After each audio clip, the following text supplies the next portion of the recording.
Assalamualaikum warahmatullahi wabarakatuh. Alhamdulillahilladzi lahu ma fis samawati wa ma fil ard wa lahul hamdu fil akhirah wa huwal hakimul habir. Asyhadu an la ilaha illallah wa asyhadu anna Muhammadan abduhu wa rasul la nabiyya ba'da amma ba'd.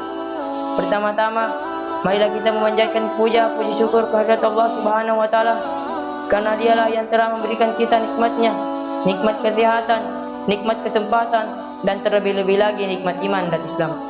Salawat serta salam tetap tercurahkan kepada Nabi kita, Nabiullah Muhammad sallallahu alaihi wasallam. Ialah Nabi yang telah diutus oleh Allah Subhanahu wa taala di permukaan bumi ini untuk menyempurnakan akhlak.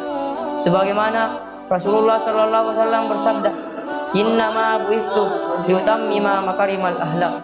Saya Muhammad diutus oleh Allah Subhanahu wa taala di permukaan bumi ini untuk menyempurnakan akhlak.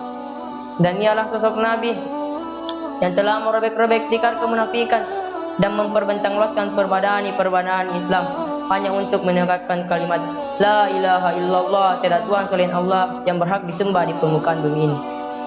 Ma'asyiral muslimin rahimakumullah jami'an. Ilmu telah menjadi perbincangan dari waktu ke waktu.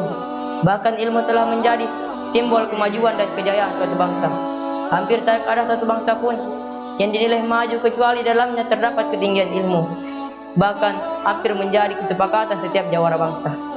Ketika ingin berkiblat kepada negeri yang tinggi ilmunya, maka jadilah kalian bangku-bangku sekolah yang didoktrin dengan kurikulum negeri maju. Akan tetapi sayang seribu kali sayang, sikap ambisius meraup dan mengimpor ilmu ini untuk masyarakat duniawi.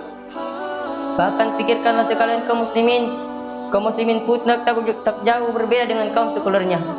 Bukankah kita pernah mendengar wasiat Amirul Mukminin Ali bin Abi Thalib radhiyallahu anhu bersabda, "Irtahalatid dunya mudabiratin wartahalatil akhirah muqabilatin wa likulli wahidah min kulli banunun faqulu bin anba'il akhirah wa la takunu min anba'id dunya." Dunia akan pergi berlalu dan akhirat akan datang menjelang, dan keduanya mempunyai anak-anak. Maka jadilah kalian anak-anak akhirat dan janganlah kalian menjadi anak-anak dunia. Sesungguhnya hari ini akan datang amal perhitung tanpa amal penghisab, dan hari esok akan ada hisab tanpa amal perhitungan. Hadis riwayat Bukhari secara muallaq. Ma'asyiral muslimin rahimakumullah jami'an. Akankah kita bergeliman dalam kebodohan, padahal kebodohan adalah simbol kejuhudan? Lalu tidakkah kita ingin menang dan sukses di negeri akhirat nanti? Lalu apa yang menghalangi kita untuk meraup ilmu dan agama? Sebagaimana kita berbasis meraup ilmu dunia karena telah tergambar masa depan kita dalam hati kita. Syekh Muhammad bin Salih Al-Utsaimin telah mengumpulkan keutamaan ilmu ini dalam 4 poin. Poin yang pertama, bahwa ilmu din adalah warisan yang paling mulia dan paling berbahagia daripada warisan para nabi.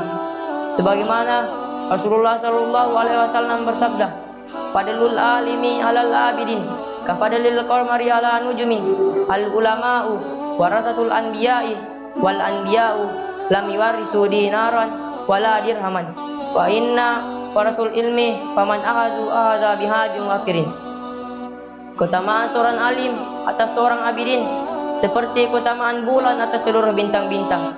Sesungguhnya para ulama itu pewaris para nabi, dan sesungguhnya para nabi tidak mewariskan ilmunya. Maka barang siapa yang mengambil warisan ilmunya, maka dia telah mengambil keuntungan yang sangat banyak. Hadis riwayat At-Tirmidzi. Poin yang kedua, ilmu itu pasti akan kekal meskipun pemiliknya sudah mati. Bahkan ilmu itu akan membawa kita di akhirat. Tetapi harta menjadi rebutan para manusia, itu pasti akan sirna. Dan poin yang ketiga, ilmu itu akan menjaga pemiliknya ke derajat.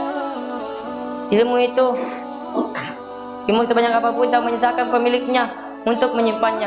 Tak perlu gedung yang tinggi dan besar untuk meletakkannya. Cukup disimpan dalam dada dan kepalanya.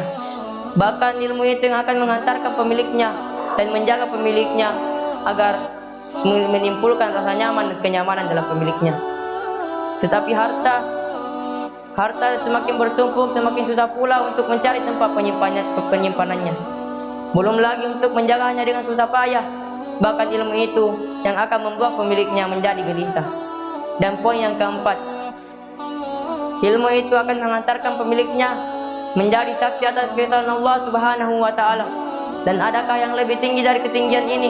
Sebagaimana Allah Subhanahu wa taala berfirman dalam Quran surah Al-Imran ayat 18. Syahidallahu annahu la ilaha illa wa wal malaikatu ilmi qa'iman bil qisti la ilaha illa huwal azizul hakim. Allah Subhanahu wa taala menyatakan bahwasanya tidak ada ilah yang berhak disembah melainkan Dia, yang menyatakan kebenaran.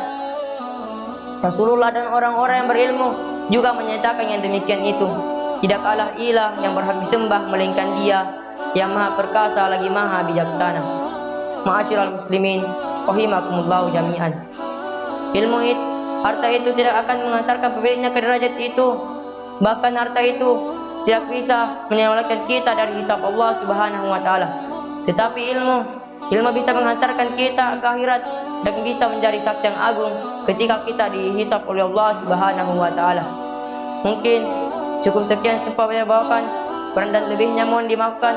Wabillahi taufiq wal hidayah. Assalamualaikum warahmatullahi wabarakatuh.